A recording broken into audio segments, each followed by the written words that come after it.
How to change iPhone screen color back to normal. Hello guys, this is Atticus and welcome back to another video. Is your iPhone screen looking like this and the color is all inverted? If so, and you want to change it back to normal, this video is for you.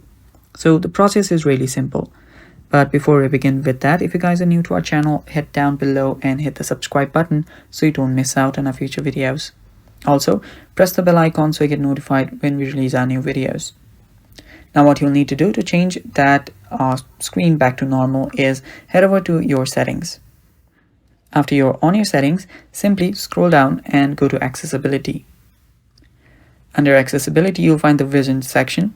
Head over to display and text size. After you're on display and text size, scroll down. There you'll find an option that says smart invert. Make sure that this button and the classic invert button is toggled off. After you've toggled both of those off, you can then scroll down, and there's also another option that says color filter. So head over there and turn this off as well.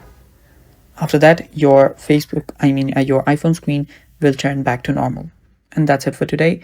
Thanks for watching and bye-bye.